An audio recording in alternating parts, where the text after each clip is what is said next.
47 slaves witnessed what happened in the cotton field that September morning in 1851, yet not a single testimony was ever recorded in the official records of Warren County, Mississippi. What they saw beneath the merciless sun would be whispered about in slave quarters for generations, passed down in coded spirituals and hushed warnings, always ending the same way. With a white man's blood soaking into Mississippi soil and an albino field hand who simply vanished. The plantation ledgers show the death as accidental exsanguination, but the county coroner's notes, sealed for 73 years, tell a different story entirely. Local historians have tried to explain away the contradictions in the evidence, the impossible timeline of events, and the strange marks found carved into the cotton gin that morning. But something far darker than simple murder happened on the Rutledge plantation. Something that made 47 people agree, without a single word spoken, to carry a secret to their graves. Before we continue with the story of Caleb and the blood-soaked cotton fields of the Rutledge plantation, I want to ask you something. This channel exists to bring you the darkest, most unsettling stories from America's hidden past. The ones that were deliberately buried. The ones that challenge everything we think we know about history. If stories like this fascinate you, if you want to hear more about the secrets that were never meant to be told, hit that subscribe button right now. And I'm curious, where are you listening from? Drop your state or city in the comments below. Let's see how many of you are brave enough to admit you're listening to this alone at night. Now, what really happened on that plantation involves careful planning, forbidden knowledge from the Caribbean, and a form of revenge so methodical and calculated that it would take modern forensics decades to even understand how it was accomplished. The thing about Mississippi in 1851 is that everyone kept records. Plantation owners documented everything with meticulous precision. Every bale of cotton, every slave purchased, every bushel of corn harvested. It was a society built on ledgers and manifests, on the cold arithmetic of human suffering translated into profit margins. Which makes what happened at the Rutledge plantation even more disturbing, because for 3 weeks in September of that year, the records simply stop. No cotton weights, no discipline logs, no morning roll calls, just blank pages where there should have been careful accounting, as if someone had deliberately erased those weeks from history. The Rutledge plantation sprawled across 1,100 acres of prime delta bottomland, situated 7 miles southeast of Vicksburg, where the Yazoo River bends like a broken spine. The soil there was so dark and rich, it looked nearly black when wet, the kind of earth that could grow cotton tall as a man's shoulder. Cypress trees lined the river, their knees jutting from the water like ancient sentinels, and in the humid stillness of late summer, the air hung thick enough to chew. Nathaniel Rutledge had inherited the property from his father in 1847, along with 63 slaves and a reputation for brutal efficiency. He was a lean man with pale eyes that seemed to look through people rather than at them, and he ran his plantation with the cold calculation of someone who viewed human beings as nothing more than machinery that occasionally required maintenance.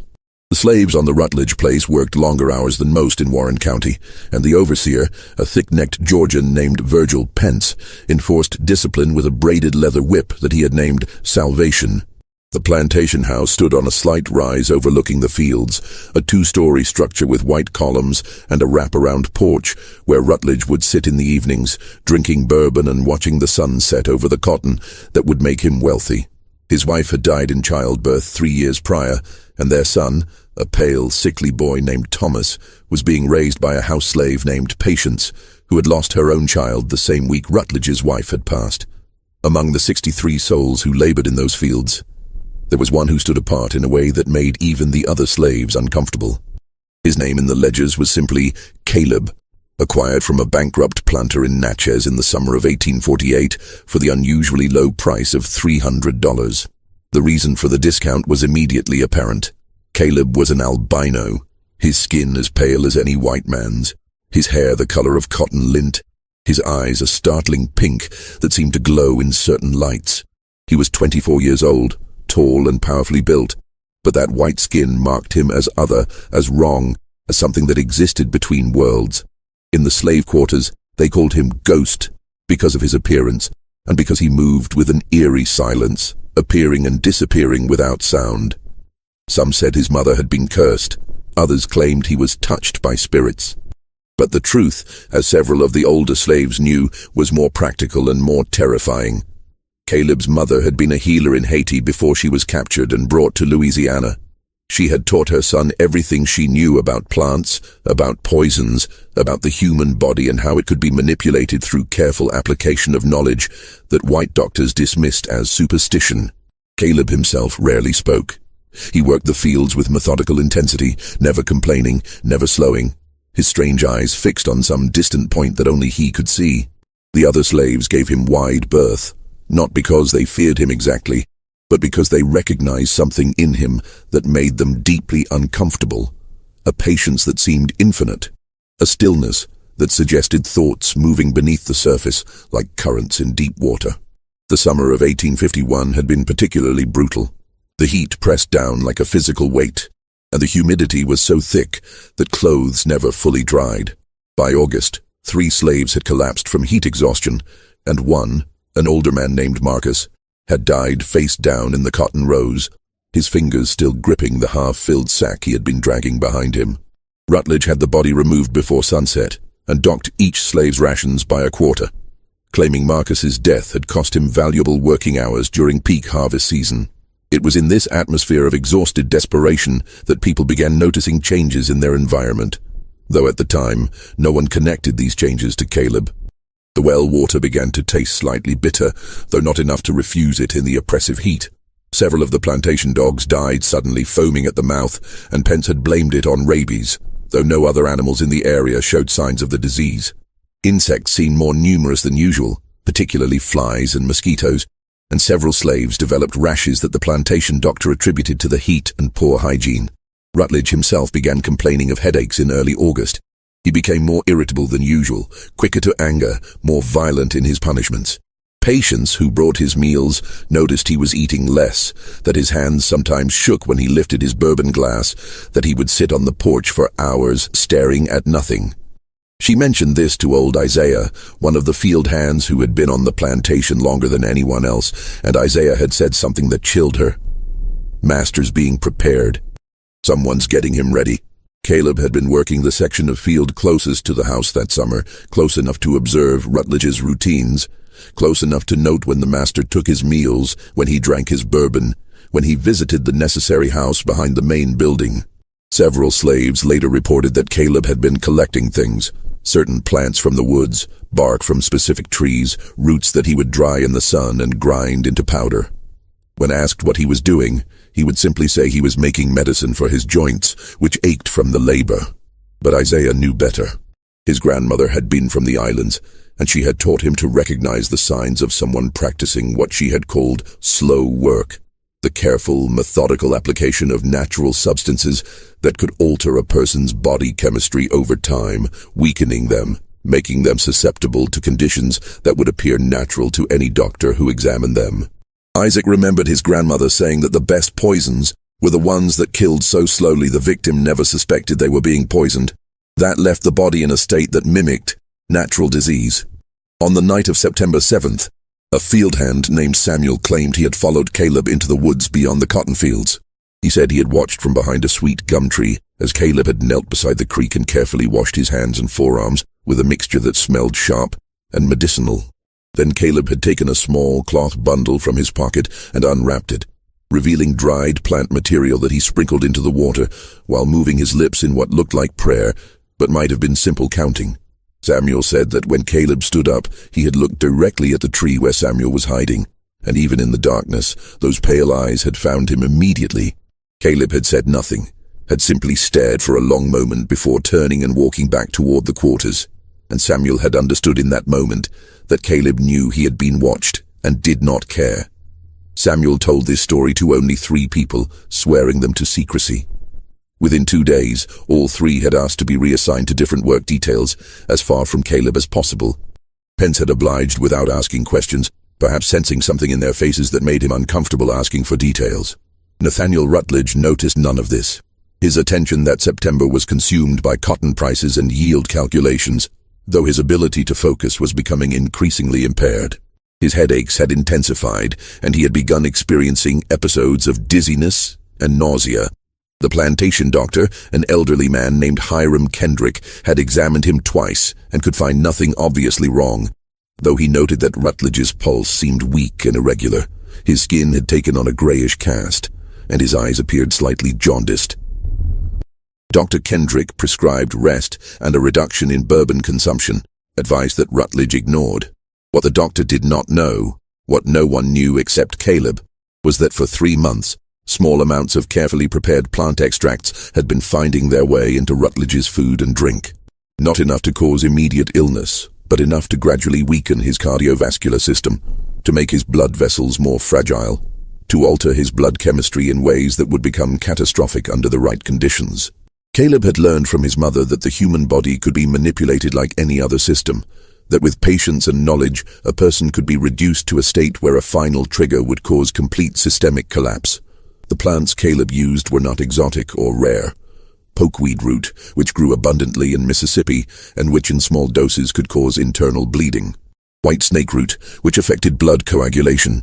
Foxglove leaves, which disrupted heart rhythm. Water hemlock root, which in minute quantities could damage blood vessels.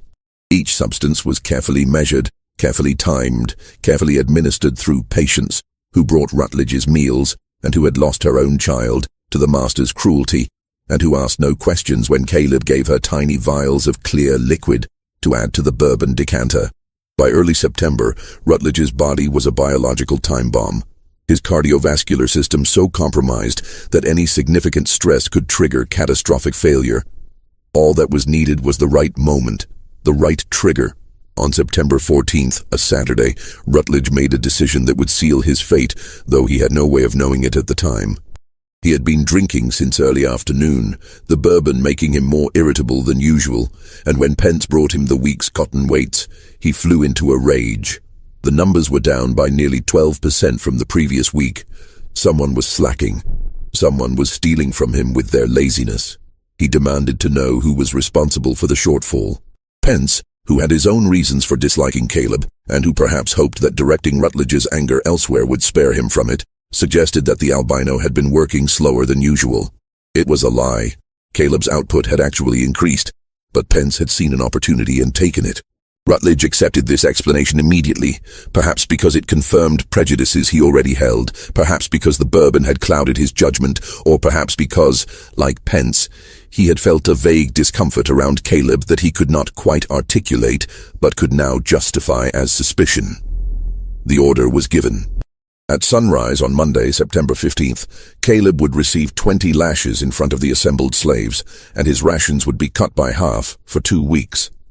Furthermore, he would be assigned to work the section of field closest to the overseer's shack, where Pence could watch him directly. The punishment was excessive even by the harsh standards of the Rutledge plantation, and several of the older slaves exchanged worried glances when Pence announced it that evening. They had seen the way Caleb had been moving through the summer, the careful attention he had paid to everything around him, and they recognized the signs of someone preparing for something. That night, no one slept well in the slave quarters. The air felt charged, heavy with something more than humidity. Dogs in the surrounding farms barked continuously from midnight until dawn, though this was likely due to a pack of wild hogs moving through the area. Several people later reported hearing sounds they could not identify, though in the darkness and exhaustion, human perception is notoriously unreliable. Patience woke 3 times from nightmares she could not remember, each time with her heart racing and sweat soaking her thin blanket. Caleb spent that night in his shack at the edge of the quarters, preparing the final element of his plan. From the rafters, he retrieved a small leather pouch that contained a powder he had been preparing for weeks. A concentrated mixture of plants that, when inhaled or absorbed through mucous membranes, would cause rapid vasodilation and catastrophic blood pressure collapse. The powder was extremely fine, almost like dust, and could be easily concealed and deployed. His mother had taught him how to make it, had warned him it was dangerous even to handle, had told him it should only be used as a last resort, because once deployed, the results were irreversible and unmistakable to anyone who knew what to look for.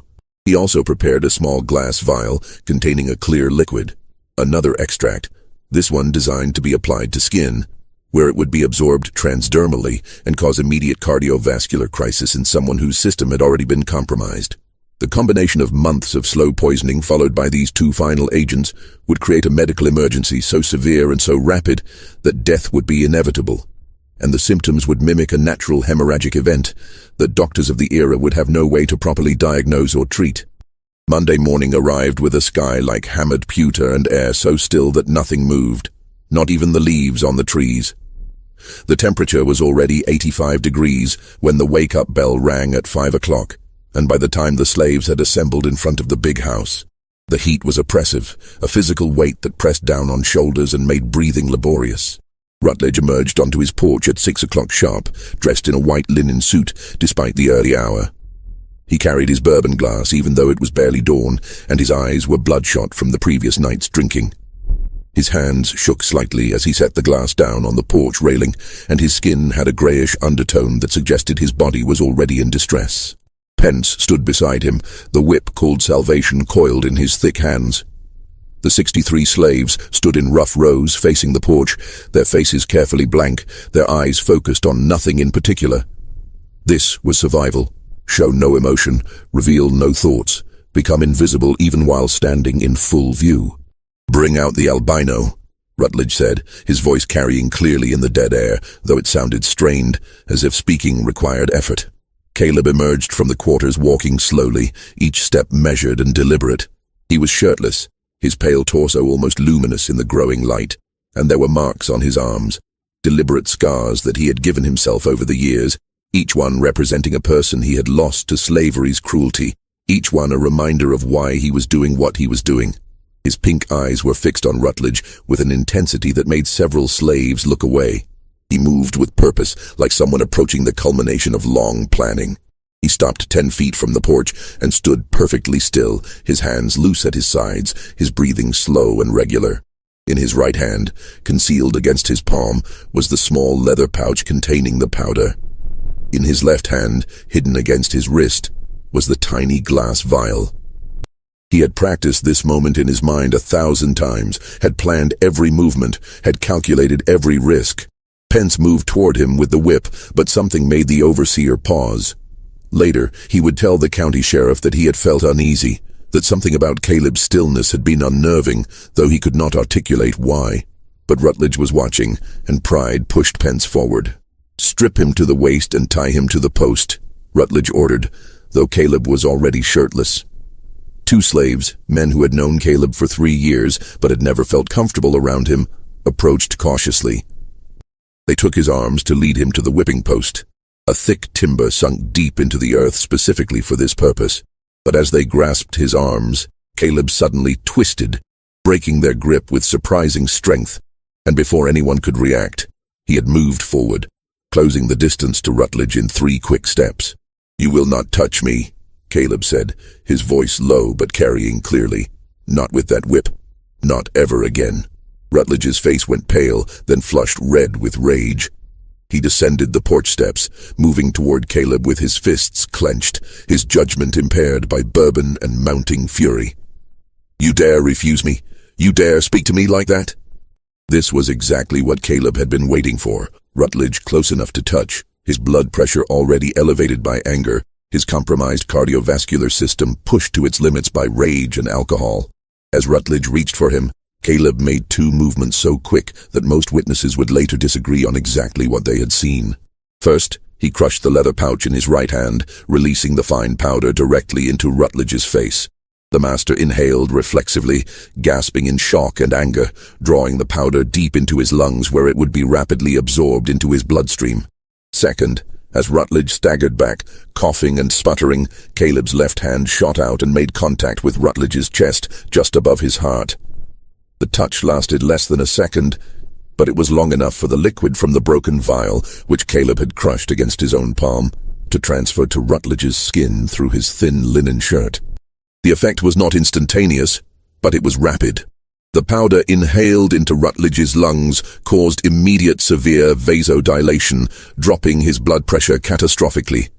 The liquid absorbed through his chest caused his already compromised heart to begin beating irregularly, too fast and then too slow, unable to maintain adequate circulation.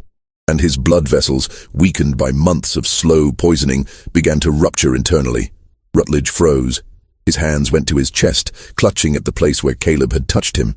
His eyes widened with confusion and the first edge of terror. And then, with everyone watching, a red stain began to spread across the white linen of his shirt, directly where Caleb had touched him. But there was no external wound. What was happening was internal hemorrhaging so severe that blood was being forced through the pores of his skin, through his sweat glands, seeping out through intact skin in a way that would have been medically impossible without the specific combination of substances Caleb had administered over months. Blood began running from Rutledge's nose, from his ears, from the corners of his eyes. His mouth filled with blood as internal bleeding in his lungs made him cough up dark, thick streams of it.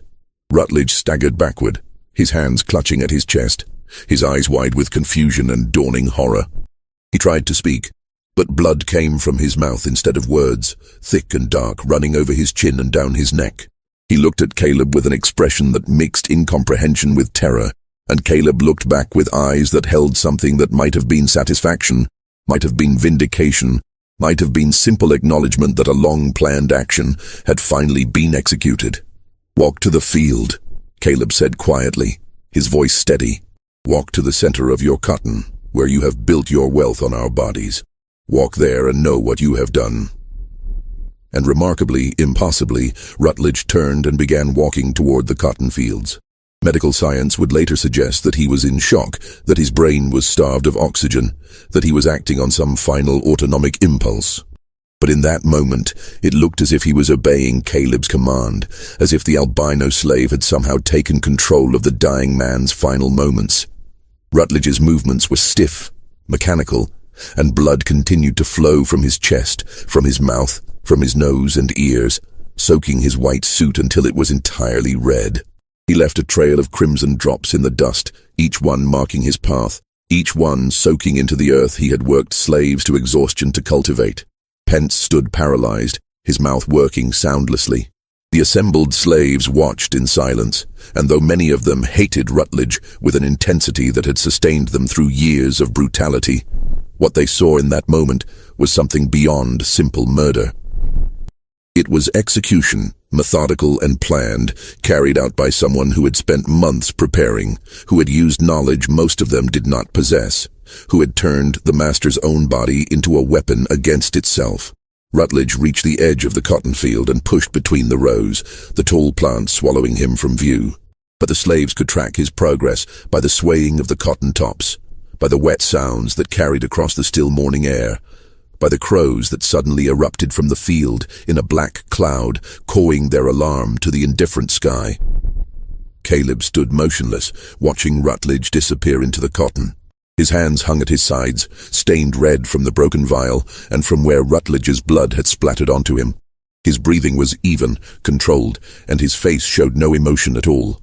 He had planned this moment for 3 years, from the day he had been purchased and had recognized in Rutledge the same cruelty he had seen in his previous owners, the same casual violence, the same absolute conviction that human beings could be owned and used and discarded.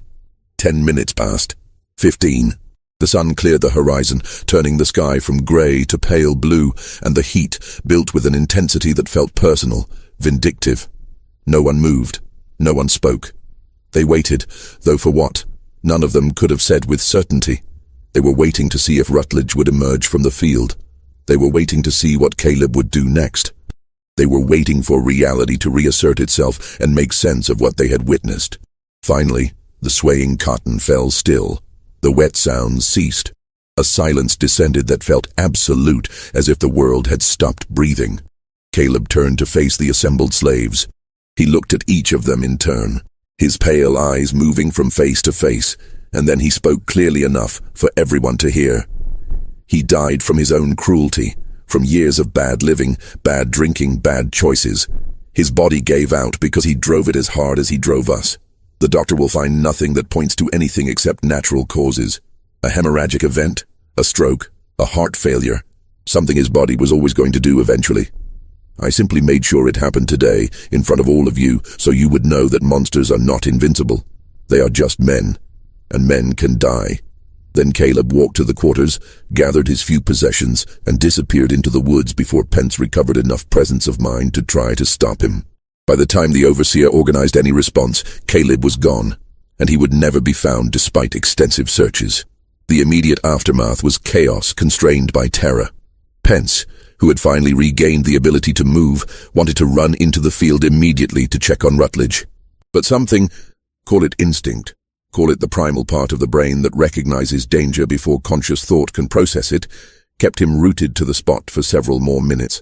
When he finally forced himself to move, he grabbed 3 slaves he considered reliable.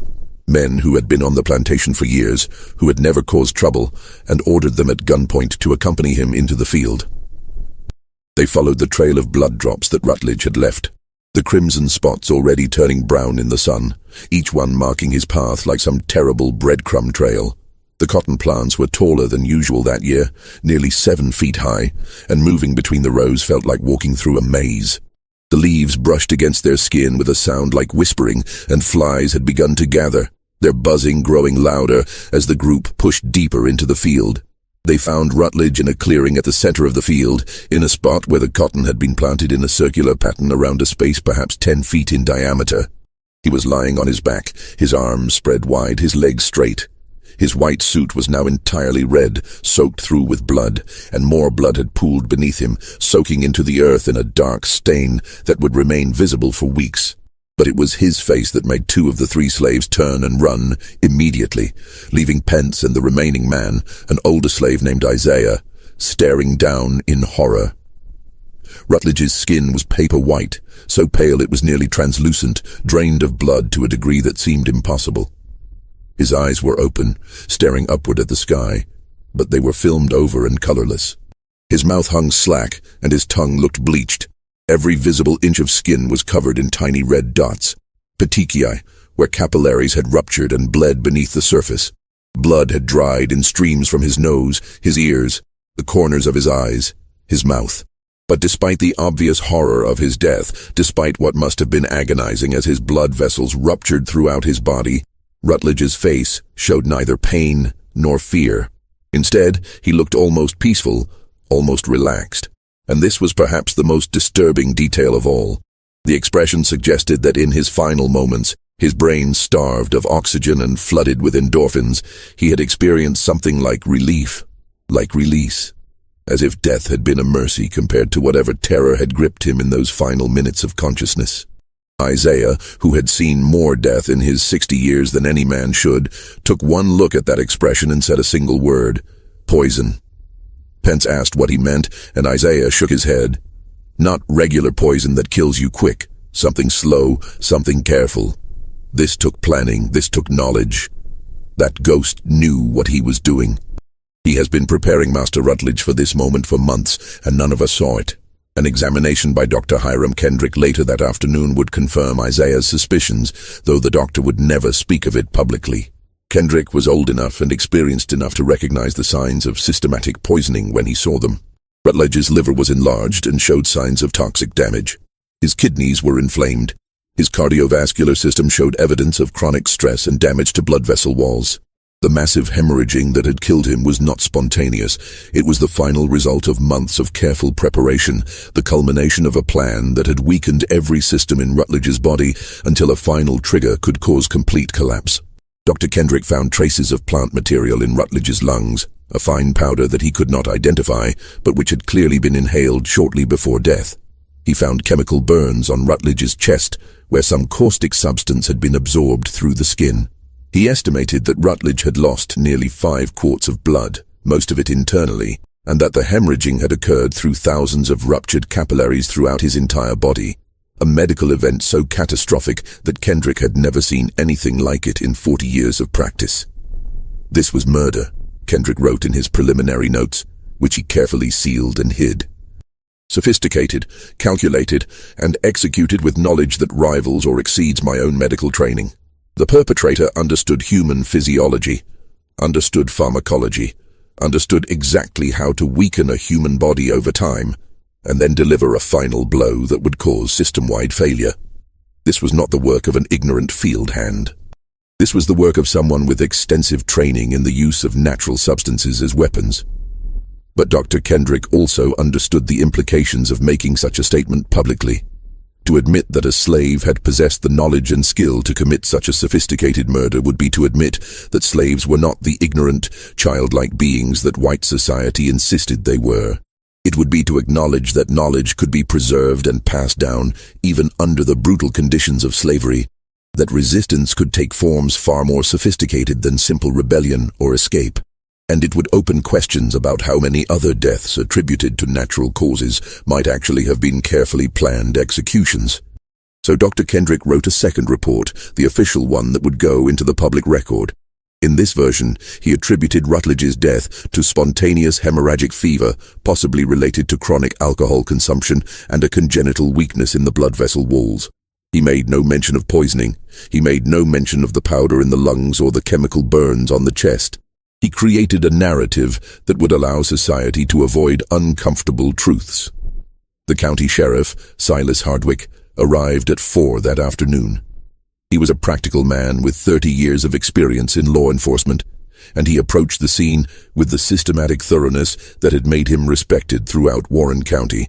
He interviewed Pence first, then several of the house slaves, carefully noting each statement. But the stories he heard were contradictory and confusing. Some slaves said Caleb had attacked Rutledge. Others said Rutledge had approached Caleb in anger. Some claimed Caleb had thrown something in Rutledge's face. Others said he had simply touched him. No one could agree on exactly what had happened in those crucial seconds. When Sheriff Hardwick went to the slave quarters to examine Caleb's shack, he found it empty of anything useful. Caleb's few possessions, a blanket, a tin cup, a spare shirt, were still there. But there was no evidence of the preparations he must have made. No vials of powder or liquid, no dried plants or roots, no tools or implements. Either Caleb had taken everything with him, or he had destroyed it before leaving, or perhaps it had never existed in a form that would be recognizable as evidence. Hardwick organized a search party immediately. 20 men with dogs combed the plantation and the surrounding woods, looking for any trace of the missing slave. The dogs picked up his scent easily enough and followed it to the edge of the Yazoo River, at a muddy bank where a single set of footprints led into the water and disappeared. The men searched both banks for miles in each direction but found nothing. No footprints emerging, no signs of a body in the water, nothing. Either he drowned, Sheriff Hardwick said, or he crossed the river and kept moving fast enough that the dogs lost his scent on the other side. They dragged the river for 3 days, more out of thoroughness than any real expectation of finding anything. They never found a body, which was not particularly surprising. The Yazoo River was deep and had strong currents in places, and bodies caught in submerged debris might never surface. But several members of the search party privately believed that Caleb had not drowned, that he had crossed the river and was already miles away, moving north toward free territory, with the same careful planning he had used to kill Rutledge. The inquest into Nathaniel Rutledge's death was held on September 20th, 5 days after his death. The courthouse in Vicksburg was packed with curious onlookers, and the testimony lasted 8 hours. Pence described what he had seen, though his account was vague and contradictory on key details. Dr. Kendrick testified about his findings, carefully presenting the official narrative of natural causes. Several slaves were called to testify, though under Mississippi law, their testimony was given less weight than that of white witnesses, and their accounts were largely dismissed as confused and unreliable. The verdict was recorded as death by spontaneous hemorrhagic event, natural causes. A reward of $500 was posted for Caleb's capture, dead or alive, not for murder, but for being a fugitive slave who had fled his legal owner's property. Sheriff Hardwick sent descriptions to every county in Mississippi and to law enforcement in neighboring states. Newspapers published accounts of the albino fugitive and warned citizens to be on the lookout for a dangerous runaway. But the people who had been there, who had seen what actually happened, knew the truth. In the slave quarters, they spoke in whispers about what Caleb had done, about the patience and knowledge it must have taken, about the months of careful preparation. Some said his mother had taught him secrets from Haiti, old knowledge about plants and poisons that white doctors did not understand.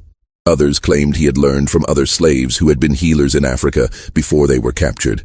A few insisted he had taught himself, had experimented and studied and learned through careful observation over years of slavery. Patients, who had unwittingly helped Caleb by adding the substances to Rutledge's food and drink, told the others something that chilled them. 3 days before it happened, Caleb came to me with a small vial. He said it was medicine for Master's headaches, that it would help him rest. He told me exactly how much to put in the bourbon decanter, and he made me repeat the instructions 3 times. And then he looked at me and said, "In 3 days, you will be free of him. In 3 days, his cruelty ends. Do not question. Do not hesitate. Just do as I have asked." I thought he meant Master would sell us or die of natural causes. I did not understand what he was really planning until it was too late to stop it.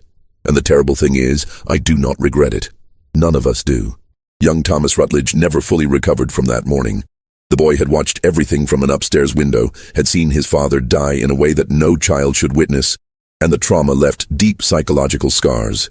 He stopped speaking for nearly a year, and when he finally began talking again, he would sometimes wake screaming from nightmares about the white ghost who made father bleed.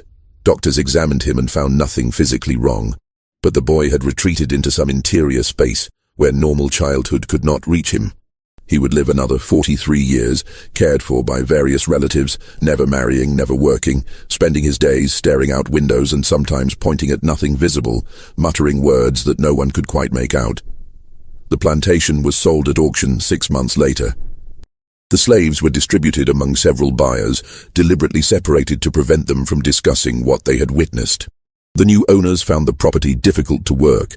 Several overseers quit within weeks, claiming the slaves were unsettled and unresponsive, though the real reason was likely that the story of what had happened had spread, and no white man wanted to be the next victim of similar treatment.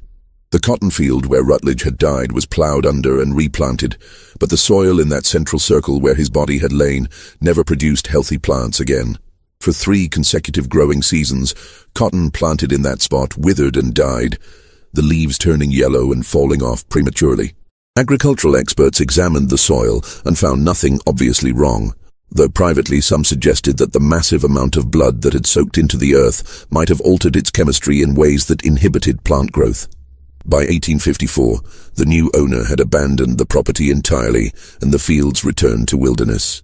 The story might have ended there, fading into local legend, except for what emerged years later through the testimonies of people who had been there, and who, after emancipation, felt free to speak more openly about what they had witnessed and understood.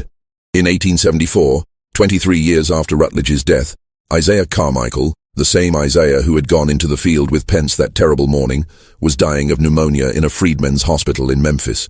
He had spent the years after emancipation working as a carpenter, living quietly, raising a family. But on his deathbed, with his grown children gathered around him, he suddenly began speaking about September 15, 1851, providing details he had kept silent about for more than 2 decades.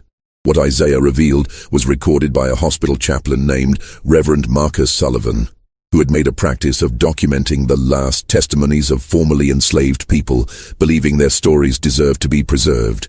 Sullivan's notebooks, discovered in a church archive in 1947, contain 17 pages devoted to Isaiah's confession. According to Isaiah, the events of that morning did not begin with the confrontation between Caleb and Rutledge. They began 3 months earlier, in June of 1851, when Caleb had asked Isaiah to help him with something. Isaiah had been reluctant.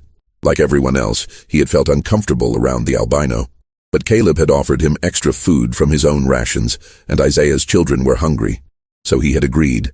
Caleb had led him into the woods at midnight on the night of the summer solstice, though the significance of that particular night was likely more psychological than practical.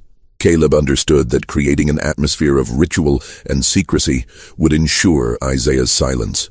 There, in a clearing beside the creek, Isaiah had watched, as Caleb had shown him various plants growing wild in the Mississippi woods. He knew every plant by name, Isaiah said on his deathbed, his voice barely above a whisper. Not the names white folks used, but old names, names from the islands and from Africa. He showed me pokeweed and told me how the root could be dried and ground into powder that would cause bleeding inside the body if taken in small amounts over time. He showed me white snake root and explained how it poisoned the milk of cows that ate it, and how that same poison could be extracted and used to thin a man's blood until it would not clot properly. He showed me foxglove and described how it could make a heartbeat irregular, could weaken it over months until it was ready to fail. He showed me water hemlock and demonstrated how to prepare the root so it would damage blood vessels without killing immediately. Isaiah said that Caleb had been collecting these plants since his arrival at the plantation 3 years earlier, learning the landscape, identifying the species he needed, waiting for the right opportunity. He told me he had done this before, Isaiah said. He told me his mother had taught him because she knew that as an albino, he would always be treated worse than other slaves, would always be considered strange and threatening, would always be the first one blamed when things went wrong. She taught him how to protect himself, how to strike back when necessary, how to use knowledge as a weapon when physical strength was not enough. Over the next 3 months, Isaiah said, Caleb had prepared his substances carefully. He had dried and ground the plant materials, had tested them on rats and stray dogs to determine proper dosages, had created mixtures that would be tasteless and colorless when added to food or drink. He had convinced patients to help him by telling her that the substances were medicine that would make Rutledge less cruel, would calm his rages, would make life easier for all of them. Patients had believed him because she wanted to believe him, because the alternative was to continue living under Rutledge's brutal authority. Caleb told me the key was patience, Isaiah said, his breathing growing more labored. He said most poisons kill too quickly, make it obvious that murder has occurred. But if you weaken a man slowly, over months, making him sick in ways that look like natural illness, then when the final moment comes, when you deliver the substance that causes his weakened body to collapse entirely, it looks like he simply died of bad health. He told me he had learned this watching white doctors, watching how they treated diseases, understanding that the human body was just a system like any other system, and systems could be manipulated if you understood their mechanisms. The final substances that Caleb had used on the morning of September 15th had been the culmination of months of preparation. The powder he had thrown in Rutledge's face was a concentrated mixture designed to be inhaled, to enter the bloodstream through the lungs and cause rapid vasodilation, the sudden expansion of blood vessels that would drop blood pressure catastrophically in someone whose cardiovascular system had already been compromised. The liquid he had applied to Rutledge's chest was an extract that could be absorbed through skin, especially thin skin like that covering the chest, and that would cause the heart to beat erratically, failing to pump blood effectively. He told me the hemorrhaging would be spectacular, Isaiah said. He said Rutledge's body was so weakened that when these final substances took effect, blood vessels throughout his body would rupture. He said it would look impossible, would look like something supernatural. But it was just chemistry and biology. He said it was justice rendered in the only form available to someone with no legal recourse, no rights, no protection under law. He said it was mathematics, balancing an equation where one man's life and freedom had been stolen, so another man's life would be taken in return. Isaiah died 3 hours after finishing his account, and Reverend Sullivan sealed the testimony in an envelope marked, "Not to be opened before 1900. His reasoning, recorded in a separate letter, was that publishing such an account, while racial tensions remained high, could endanger freed black communities by reinforcing white fears about the knowledge that enslaved people possessed. Better to wait, he reasoned, until time had created enough distance for the story to be examined rationally and historically, rather than emotionally. But Isaiah's testimony was not the only evidence that surfaced in the years following Rutledge's death. In 1881, a historian named Margaret Chambers was researching plantation records for a book about the antebellum South when she discovered something unusual in the Natchez courthouse archives. Among the slave sale records from 1848, she found the receipt for Caleb's purchase, the transaction where Rutledge had acquired him for the unusually low price of $300. The selling planter's name was René Toussaint, and the notation beside Caleb's name read, "Albino male, age 21, strong constitution, unsuitable for house service due to disturbing appearance. Warning. Previous owner deceased under suspicious circumstances. Recommend sale outside Louisiana territory. Additional note. Claims mother was healer from Saint-Domingue. Medical examination shows knowledge of plants and herbs. Purchaser assumes all risk." Margaret Chambers tracked down additional records related to Toussaint's plantation. She discovered that the previous owner mentioned in the warning was a man named Jacques Beauregard, who had died in March of 1848 from what the death certificate described as spontaneous hemorrhaging from all mucous membranes and vital organs. 3 slaves from that plantation had been sold immediately after Beauregard's death, and one of them was Caleb. When Chambers tried to trace Caleb's history before Beauregard, she found the records became increasingly sparse and contradictory, likely because slaves were often deliberately misidentified or had their records falsified to hide problematic histories. One bill of sale listed his birthplace as Haiti. Another claimed he had been born in New Orleans. A third insisted he had been purchased from a slave trader in Mobile. The conflicting information made it impossible to construct a coherent timeline, and Chambers began to suspect the records had been deliberately obscured by slave traders who knew they were dealing with a dangerous individual but wanted to make sales anyway. What she did find was a pattern. In every location where Caleb had been enslaved, she found reports of an owner or overseer dying under unusual circumstances. A plantation in Louisiana where the master was found dead in a tobacco barn, his body drained of blood from massive internal hemorrhaging. A farm in Alabama where the overseer's body was discovered in a field, bloodless and pale as marble. A cotton gin in Georgia where the owner had collapsed and died while disciplining a slave, blood pouring from his eyes and ears. In each case, an albino slave had been present on the property. In each case, that slave had vanished or been sold shortly after the death. And in each case, local authorities had written off the deaths as natural causes, accidents, or the result of tropical diseases. No one wanted to believe that a slave, especially one as obviously marked as an albino, could possess the knowledge and planning ability to commit such sophisticated murders. Margaret Chambers never published her findings. Her notes, discovered after her death in 1903, suggest she had become convinced that she was tracing not a series of unrelated coincidences, but rather a single individual moving through the South, changing owners when necessary, settling accounts with those who treated him most cruelly, using knowledge passed down from his mother to survive and occasionally to strike back.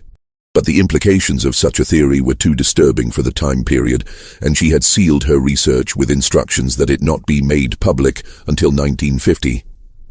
"If I am right," she wrote in her private journal, "then Caleb represents something that white society has always feared but never wanted to acknowledge. That enslaved people possess intelligence, knowledge and agency equal to or exceeding that of their oppressors. That they remember everything done to them. That they pass down knowledge across generations. That they are capable of sophisticated long-term planning. That they can use the tools of science and medicine as effectively as any trained physician. And that when pushed beyond endurance, they can deliver justice in forms that white legal systems would never recognize as valid, but which are nonetheless devastatingly effective." Meanwhile, reports of Caleb's survival and movements continued to surface sporadically over the years following his disappearance. In 1856, a riverboat captain on the Ohio River reported giving passage to an albino man who claimed to be a freed slave heading to Canada. The captain noted in his log that the man had paid in gold coins and that his hands were covered in scars that looked like deliberate patterns, possibly self-inflicted as a form of identification or record-keeping. "He was the politest passenger I ever carried," the captain wrote, "but there was something in his manner that suggested he had seen and done things that would haunt most men forever. He spoke little, but watched everything, and I had the distinct impression he was cataloguing every detail of the journey, as if committing it to memory for some future use." In 1863, during the Battle of Gettysburg, a Union surgeon named Dr. Henry Walsh reported treating a soldier with unusual scarring, who claimed to be an escaped slave fighting under an assumed name. Dr. Walsh noted that the soldier's appearance was remarkably pale, almost albino, and that he possessed medical knowledge that exceeded that of most field surgeons. "He assisted me with several amputations and demonstrated techniques for controlling hemorrhaging that I had never seen before," Walsh wrote. "When I asked where he had learned such skills, he said his mother had been a healer and had taught him everything she knew. He said, knowledge was the only thing that could not be taken from a slave, the only form of resistance that was impossible to suppress." The soldier had told Walsh that he was fighting in the war not out of patriotism, but out of a belief that the destruction of slavery required the destruction of the economic and social systems that supported it. He said the war was justice being delivered on a national scale, Walsh recorded, the accumulated debts of generations being settled in blood and fire. He said he had spent years settling individual accounts, but this war would settle the larger account, the one that encompassed millions of stolen lives and generations of suffering. He said he would survive the war because he had survived worse, and that when it was over, he would continue his work in whatever form was necessary. Dr. Walsh never saw the soldier again after the battle, but he kept detailed notes about their conversations, notes that would be discovered in 1923, and would add to the growing body of evidence that someone matching Caleb's description had survived his escape from Mississippi and had continued moving through American history, adapting to changing circumstances, but maintaining the same core purpose. In 1879, a missionary teacher in a freedmen's school in South Carolina reported an unusual visitor who came to observe her classes. She described him in a letter to her sponsors as a remarkably pale Negro man with white hair and pink eyes who claimed to have been born in slavery, but who possessed education that rivaled or exceeded my own. The teacher, Sarah Grimsby, wrote that the visitor had donated a substantial sum of money to the school, more than $200 in gold, and had told her something she found both inspiring and unsettling. He said education was the key to ensuring that the crimes of slavery would never be forgotten or repeated, Grimsby wrote. He said that every child who learned to read and write was a witness who could testify to history, who could preserve memory across generations, who could ensure that truth would eventually prevail over the lies that had sustained slavery. But he also said something darker. He said that some debts could never be fully repaid, that some crimes were so great that justice could only be approximated, never achieved. He said he had spent his life trying to balance accounts that were fundamentally unbalanceable, and that the frustration of that impossible task was its own form of torture. I asked him why he continued if he believed the task was impossible, and he looked at me with eyes that seemed far older than his apparent age and said, "Because someone must, because memory must be honored, because the dead deserve to have their suffering acknowledged, even if it cannot be undone." These scattered reports, collected by various researchers over the decades, never amounted to definitive proof that a single individual had survived from 1848 through 1879 and beyond. They could be explained as different people with similar appearances and similar backgrounds. But taken together, they suggested something else. That Caleb had indeed escaped successfully, had made his way north, had survived the Civil War, and had continued living with the knowledge of what he had done and what had been done to him. The most disturbing evidence emerged in 1911, 60 years after Rutledge's death, when the Yazoo River flooded catastrophically, submerging large portions of Warren County beneath 15 feet of muddy water. When the waters receded 3 weeks later, the landscape had been fundamentally altered. The river had jumped its banks and carved a new channel, exposing sections of bottomland that had been underwater or buried in silt for decades. Among the debris and mud left behind, workers cleaning up near the site of the old Rutledge plantation made a discovery that would restart the investigation into events from 60 years earlier. Buried in a mud bank, wrapped in oilcloth and sealed in a metal box that had protected them from water damage, they found the personal journals of Nathaniel Rutledge, covering the period from January 1851 to September 14, 1851, the day before his death. The journals were turned over to the County Historical Society, where they sat for 3 years before anyone read them carefully. When they were finally examined by a local historian named Thomas Everett in 1914, they revealed details that fundamentally changed the understanding of what had happened in September 1851. According to his journal entries, Rutledge had been aware that something was wrong with his health starting in late June 1851. He described experiencing persistent headaches, episodes of dizziness, and unusual fatigue. He had consulted Dr. Kendrick multiple times, but the doctor had found nothing obviously wrong and had attributed the symptoms to stress and excessive drinking. Rutledge had initially accepted this diagnosis, but as the weeks progressed and his symptoms intensified, he had begun to suspect something else was happening. "I am beginning to fear that I have been poisoned," Rutledge wrote on August 15th. "My symptoms do not match any natural illness I have experienced or read about. The headaches come and go without pattern. My vision blurs unexpectedly. I feel weakness in my limbs that has no obvious cause, and most disturbing, I have noticed small spots of blood appearing on my pillow in the mornings, as if I am bleeding from my nose or mouth during sleep, though I never feel it happening." Dr. Kendrick dismisses my concerns and suggests I'm imagining things, but I know my own body, and something is systematically wrong with it. The journal entries from late August and early September showed Rutledge's suspicions crystallizing into certainty. He began noting everything he ate and drank, trying to identify a pattern. He began suspecting various slaves of tampering with his food. But his focus kept returning to one individual, though he seemed reluctant to name him directly in the journals. "The albino watches me," Rutledge wrote on September 3rd. "I see him in the fields, and his eyes follow me as I ride past. There is something in that gaze that unsettles me profoundly. Not hatred, which I could understand and respond to with punishment. Not fear, which would be appropriate and satisfying. But rather a kind of patient calculation, as if he is measuring me for something. As if he is waiting for a specific moment that only he can recognize. I have considered selling him, but the financial loss would be significant, and I would have to explain why I am selling a strong worker in the middle of harvest season. What would I say? That I fear him?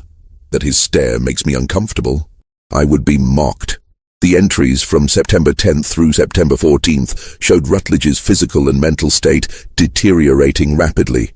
He described tasting bitterness in his bourbon that had not been there before. He reported seeing blood in his urine. He noted that his gums bled when he brushed his teeth, that bruises appeared on his skin without any memory of injury, that his heart seemed to beat irregularly, skipping beats and then racing to catch up.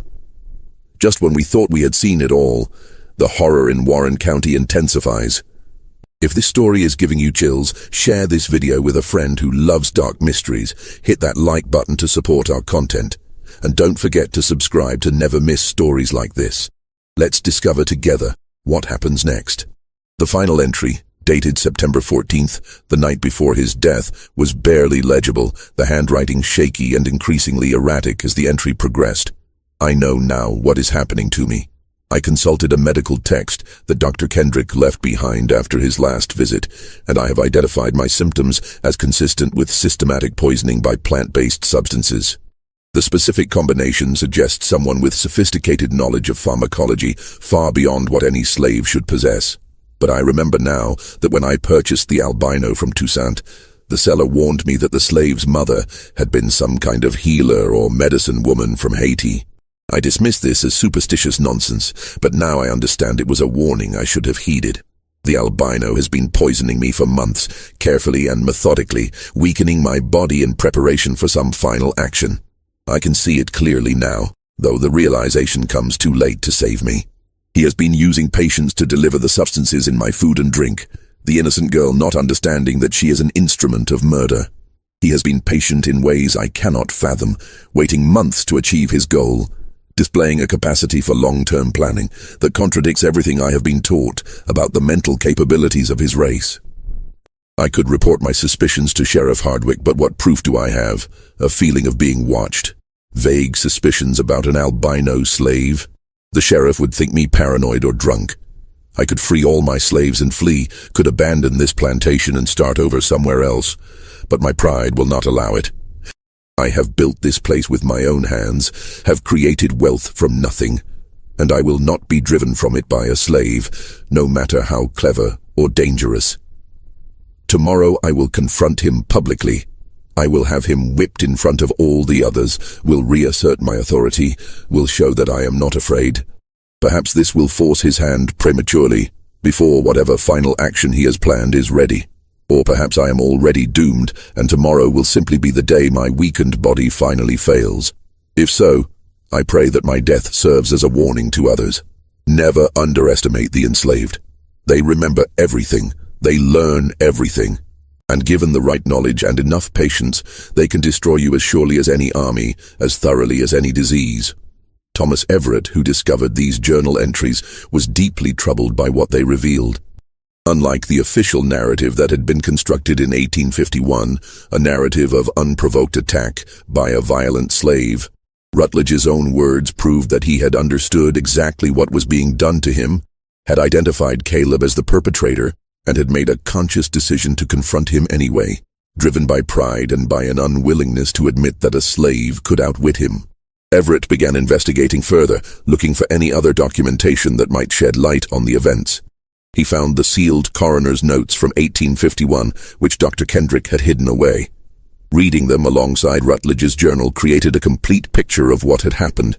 Months of careful poisoning using plant extracts, culminating in a final application of substances that triggered catastrophic hemorrhaging in a body that had been systematically weakened and prepared for exactly that outcome.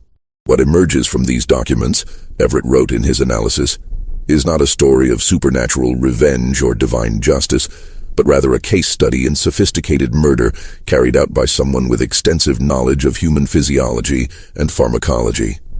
Caleb was not a monster or a ghost or a supernatural being. He was simply a highly intelligent man who had been taught valuable knowledge by his mother and who used that knowledge to survive in a system designed to destroy him. When that system threatened to destroy him through excessive punishment, he defended himself in the only way available to him, by eliminating the threat. Everett published his findings in 1915 in a limited edition monograph titled The Albino's Revenge, a study in antebellum murder. The book sold poorly and was largely dismissed by mainstream historians as sensationalistic, though medical professionals who read it recognize the accuracy of Everett's analysis of the poisoning methodology. The book caught the attention of several researchers interested in the ways enslaved people had resisted their bondage, and it contributed to a growing understanding that resistance took many forms, not all of them dramatic or immediately visible. One of these researchers, an anthropologist named Dr. Sarah Osgood, traveled to Haiti in 1922 to investigate the traditions of healing and plant medicine that might have been passed down to people like Caleb's mother. There she interviewed several traditional healers who confirmed that such knowledge had indeed existed and had been carefully preserved even after the Middle Passage. The healers I spoke with described extensive pharmacological knowledge that had been developed over centuries in Africa and refined in the Caribbean. Dr. Osgood wrote in her field notes, "They could identify hundreds of plants by sight and knew their properties. Which ones could heal, which ones could kill, which ones could be used in combination to achieve specific effects. This knowledge was considered sacred and was typically passed only from parent to child, or from master to apprentice within secret societies. The fact that an enslaved woman would teach such knowledge to her son suggests she understood he would need every possible advantage to survive." Dr. Osgood's research confirmed that the substances Caleb had used were all native to Mississippi, or could have been found growing wild in the region. Pokeweed, white snake root, foxglove, and water hemlock were all common plants that knowledgeable people understood could be dangerous if used improperly, or effectively if used with intent. The sophistication lay not in using exotic or rare substances, but in understanding dosages, timing, and combinations that would achieve the desired effect without being immediately obvious. What Caleb accomplished required extensive knowledge, careful observation, meticulous planning, and extraordinary patience, Dr. Osgood concluded. It also required a willingness to accept that he might die in the attempt, that his plan might be discovered, that he might face torture and execution if caught. The fact that he succeeded, that he escaped, and that he apparently survived for decades afterward, suggests a level of intelligence, courage, and determination that should force us to reconsider every assumption we have made about the capabilities and agency of enslaved people. The final piece of the puzzle emerged in the most unexpected way, through a source that initially seemed questionable, but which ultimately provided crucial confirmation of the entire narrative. In 1947, 96 years after Rutledge's death, a package arrived at the Warren County Historical Society, postmarked from Toronto, Canada. It had been mailed anonymously and contained a handwritten letter, along with a small leather-bound journal. The letter was brief and written in careful, educated handwriting. "I am sending you the personal journal of a man who called himself Caleb, though that was not his birth name. I found this journal among my grandfather's possessions after his death last year. My grandfather was a conductor on the Underground Railroad and helped many escaped slaves reach Canada in the years before and during the Civil War. Caleb was one of those he helped, and they remained friends until my grandfather's death in 1893. Caleb gave him this journal shortly before Caleb's own death in 1895, asking that it be preserved and eventually made public once enough time had passed that the truth could be told without endangering anyone. I believe enough time has now passed. The people described in these pages are long dead. The system they represented has been destroyed. But the story deserves to be known, both as a testament to one man's resistance and as a warning about what human beings become capable of when pushed to extremes. The journal itself was remarkable. Written in a neat, precise hand, it covered Caleb's life from approximately 1845 through 1893. Though it was not a daily diary, but rather a series of reflective entries written at various points over nearly 50 years.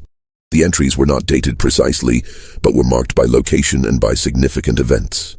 The earliest entries described Caleb's childhood in Haiti, where his mother, a woman of mixed African and European ancestry who had been born free but was later enslaved during political upheavals, had taught him everything she knew about healing and about plants. She had taught him to read and write in secret, using a Bible she had hidden. She had taught him about the human body, about how it functioned and how it could malfunction. And she had taught him something else, something that would shape the rest of his life. My mother told me that knowledge was power, Caleb wrote in one of the earliest entries, but that for someone like me, marked by my white skin as different, treated with suspicion and fear by both blacks and whites, knowledge had to be hidden knowledge, applied carefully and sparingly. She said I would never be able to live as a normal man, would never be fully accepted by any community, would always be seen as strange and threatening. Therefore, I had to make my strangeness my strength. I had to become someone who understood more than others, who could see patterns they could not see, who could plan further ahead than they could imagine. She said I would have to be patient beyond normal human patience, and that I would have to accept loneliness as the price of survival. The journal described Caleb's mother's death when he was 17, killed by an overseer who had tried to force himself on her and whom she had poisoned in self-defense. Caleb had been sold shortly afterward, beginning a series of transactions that would take him from Haiti to Louisiana to Alabama to Mississippi, a progression marked by violence and by Caleb's growing willingness to use his knowledge as a weapon when circumstances became intolerable. I did not want to become what I have become, Caleb wrote in an entry from approximately 1849. I wanted to live quietly, to work, to perhaps earn enough to purchase my freedom someday. But I learned that quietness is interpreted as weakness, that submission invites escalating cruelty, that the only thing that makes a master hesitate is fear.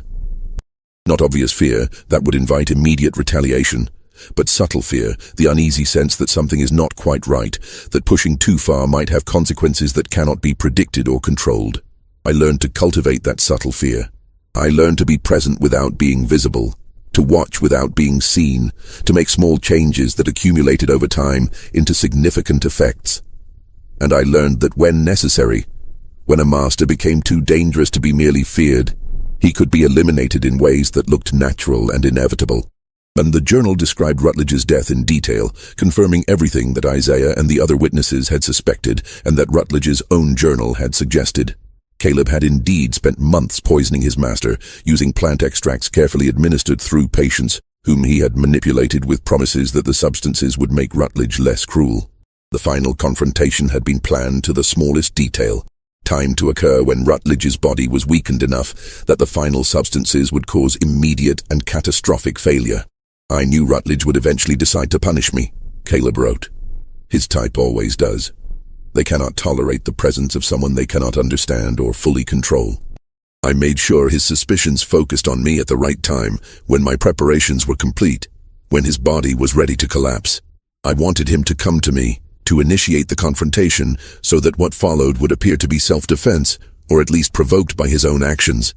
And I wanted witnesses, so that what I had done would be remembered, so that other enslaved people would know that resistance was possible, even for those who lacked physical strength or opportunities for escape.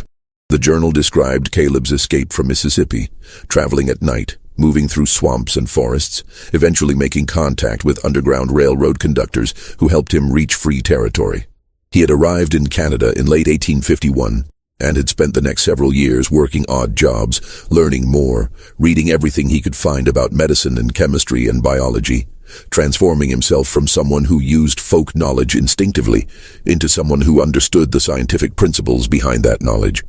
I educated myself, Caleb wrote, not out of love of learning for its own sake, but out of a need to understand what I had done and what I was capable of doing.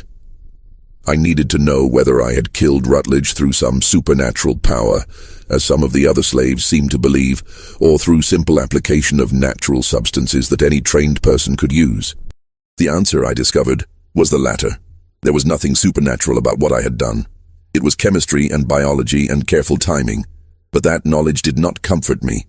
If anything, it made what I had done more disturbing, because it meant I had become what I had always feared becoming. Someone for whom killing was not a desperate last resort, but rather a technical problem to be solved through planning and knowledge. The journal entries from the 1860s described Caleb's service in the Civil War, fighting under an assumed name, using his medical knowledge to save lives on the battlefield, all while struggling with the contradiction of using skills he had developed to kill his oppressor to now save the lives of soldiers fighting to end oppression. He had been wounded twice, both times recovering faster than doctors expected, and he had mustered out in 1865 with an honorable discharge and a small pension. The later entries, from the 1870s through the early 1890s, described a life of quiet anonymity in Canada, working as an herbalist and occasionally as an informal medical consultant, never advertising his services, but developing a reputation among certain communities as someone who understood illness and healing in ways that conventional doctors did not. He had never married, had formed few close friendships, and had spent much of his time alone, reading, thinking, and trying to come to terms with what he had done and what it had cost him. "I survived," Caleb wrote in one of the final entries, dated approximately 1893, when he would have been in his 60s. "I lived longer than most enslaved people, longer than most free people, certainly longer than Rutledge or any of the other masters I killed, but I cannot say I truly lived in any meaningful sense. I became a ghost long before I was called that name. I hollowed myself out to survive, removed everything soft and vulnerable, transformed myself into an instrument of resistance and revenge. And when the need for that instrument passed, when slavery ended and the system that created me was destroyed, I found I did not know how to be human again. I had forgotten how to feel joy, how to trust, how to hope for anything except survival. The price of my resistance was my humanity, and I do not know if that was a fair trade or simply the only trade available to me." The journal ended with a reflection that was both chilling and profoundly sad. "I am dying now, slowly but inevitably, my body finally failing after years of abuse and stress. I have no regrets about what I did, but I have no satisfaction either. I killed several men who deserved to die, but their deaths did not end slavery or heal the damage it caused. I survived when millions did not, but my survival came at a cost that I'm only now beginning to fully understand. If there is a lesson in my story, it is this: oppression creates monsters on both sides. Rutledge was a monster made by a system that told him he had the right to own human beings. I became a monster made by that same system, shaped by necessity into something that could strike back, but that lost its humanity in the process. The true tragedy is not that either of us died, but that the system that created us both continued for so long, creating so many monsters, destroying so many lives. I pray that future generations will learn from this history, will understand that systems of oppression corrupt everyone they touch, and will choose to build something better." The Historical Society initially debated whether to make Caleb's journal public. The evidence it contained was disturbing and challenged comfortable narratives about slavery and resistance. But ultimately, they decided that the truth, however uncomfortable, deserved to be preserved and shared. The journal was published in 1950, with extensive annotations and historical context provided by a team of historians. It caused considerable controversy, with some scholars praising it as an invaluable primary source that provided unique insight into enslaved people's strategies of resistance, while others questioned its authenticity or argued that it presented an overly sympathetic portrait of a murderer.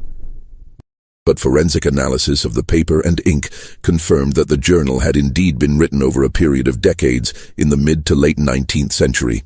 Handwriting analysis matched samples from other documents that could be reliably attributed to the same individual.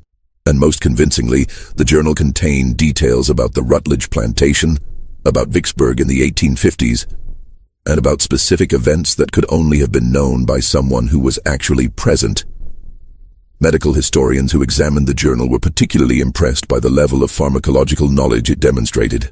Dr. Elizabeth Hartwell, writing in the Journal of Medical History in 1952, noted that the methodologies described in Caleb's journal align perfectly with what we now understand about the toxic properties of the plants he mentioned. His descriptions of dosages, timing, and combinations show sophisticated understanding of pharmacokinetics, how substances are absorbed, distributed, metabolized, and excreted by the human body. This was not folk medicine or superstition. This was applied science, carried out by someone with limited formal education, but exceptional observational skills and analytical intelligence. The publication of the journal also prompted several descendants of enslaved people to come forward with family stories that had been passed down through generations. One woman, Marie Dawson, whose great-great-grandmother had been enslaved on a plantation adjacent to the Rutledge property, shared a story that her ancestor had told about the white ghost who made masters afraid. My great-great-grandmother said that after what happened to Mr. Rutledge, the other plantation owners in the area became much more careful, Marie said in an interview recorded in 1951. They stopped the worst beatings. They improved the food a little. They became suspicious of their drinks and their meals. Some of them hired food tasters like kings in old stories, using other slaves to test everything before they ate it themselves. The fear spread beyond just that one plantation. The idea that a slave could kill a master without leaving evidence, could use knowledge as a weapon, could plan months in advance and execute a perfect murder, that idea terrified them. And that fear, my great-great-grandmother said, was worth almost as much as freedom. Not quite, but almost. Because for a little while they remembered that we were human beings, capable of thought and planning and resistance, not just property to be used however they wanted.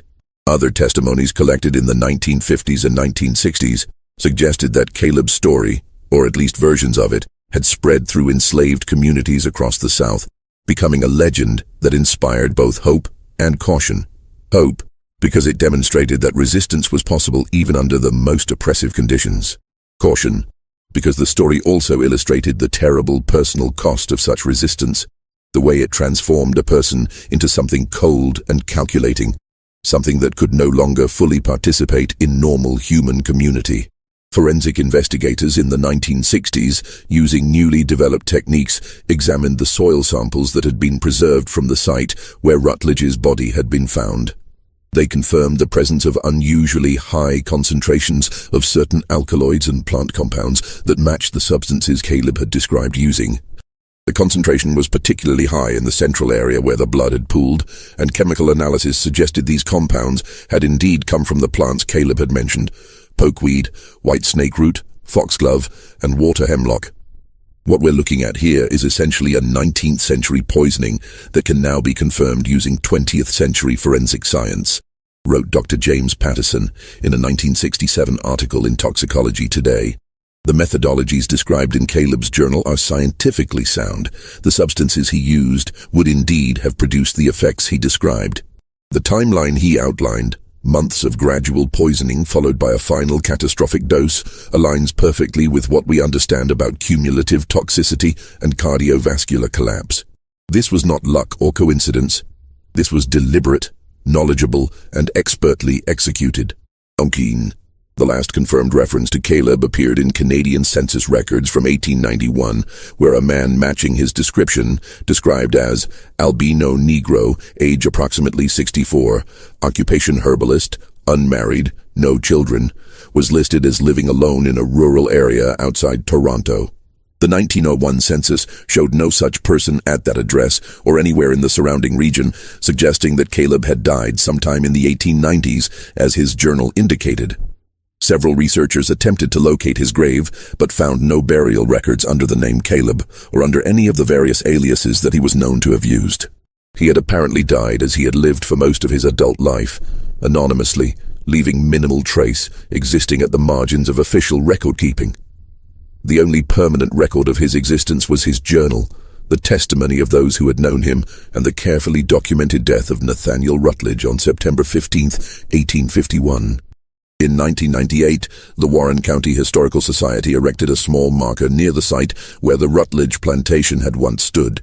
The marker does not mention Caleb by name or describe the specific circumstances of Rutledge's death, but it acknowledges the complexity of the historical record. On this land stood the Rutledge plantation, site of one of the most controversial incidents in Warren County history. In September 1851, plantation owner Nathaniel Rutledge died, under circumstances that remain disputed. Official records attributed his death to natural causes. Other accounts suggest he was killed by an enslaved person using sophisticated knowledge of plant toxins. Whatever the truth, this incident serves as a reminder that the history of slavery is not simple, that resistance took many forms, and that enslaved people possessed intelligence, knowledge, and agency that the system of slavery attempted but failed to completely suppress. We remember all who lived and died here, both the oppressor and the oppressed, as we work to ensure that such systems of human exploitation are never permitted to exist again. The marker sparked protests from some local residents who felt it was inappropriate to commemorate what they considered a murder, while others praised it for acknowledging historical complexity. The debate continued in local newspapers for months, with historians, civil rights activists, and descendants of both enslaved people and slave owners offering competing interpretations of what the incident meant and how it should be remembered. But perhaps the most telling commentary came from Dr. Angela Freeman, an African-American historian who had studied Caleb's case extensively. In a 2003 article titled "The Ethics of Resistance: Reconsidering Violence in the Context of Slavery," she wrote, "We are uncomfortable with Caleb because his story forces us to confront questions we would prefer to avoid. Was he justified in killing Rutledge? By modern legal standards, no. He committed premeditated murder. But can modern legal standards be applied to a system where enslaved people had no legal recourse, no protection, no recognition as human beings with rights? Where violence against them was not only legal but socially acceptable? Where they faced brutality, family separation, and death as routine aspects of their existence? Caleb chose violence, but he chose it carefully, methodically, and after exhausting all other options. He did not kill randomly or out of passion. He targeted specific individuals who had treated him with exceptional cruelty and who represented the most brutal aspects of the slave system. He used knowledge rather than physical force, planning rather than rage. And he paid a terrible price for his resistance, losing his humanity even as he preserved his physical life. The real question is not whether we approve of what Caleb did, but rather what his story reveals about the nature of oppression and resistance. Systems of oppression create situations where violence becomes one of the few available forms of agency for the oppressed. They transform human beings into weapons against their oppressors, and they create moral complexities that cannot be resolved by simple condemnation or simple approval. Caleb was neither hero nor villain. He was a human being pushed beyond normal human limits, who responded with intelligence, courage, and ruthlessness in equal measure. His story should disturb us. It should make us uncomfortable, and it should make us determined to build societies where such desperate measures are never necessary, where all people have access to legal justice, where knowledge is used for healing rather than for killing, and where no human being is ever pushed so far beyond endurance that they must hollow themselves out to survive. This mystery shows us that the deepest horrors of history are not supernatural but human. Systems that dehumanize, that push people to extremes, that force them to choose between submission and transformation into something they never wanted to become. It shows us that resistance can take forms we never imagined, carried out by people we might not recognize as heroes, using methods that make us profoundly uncomfortable. And it shows us that the legacies of such systems echo forward through generations, creating moral complexities that cannot be easily resolved or forgotten. What do you think of this story? Do you believe Caleb was justified in what he did? Or do you think his actions crossed a moral line that should never be crossed regardless of circumstances? Was he a freedom fighter using the only weapons available to him?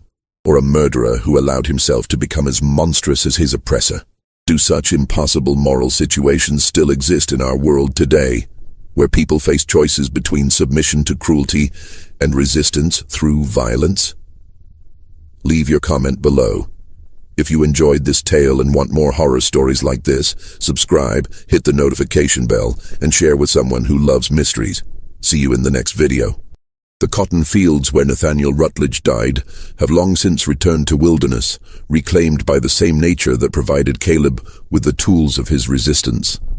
The Yazoo River still flows past the site, carrying water that has witnessed more history than any living person can remember.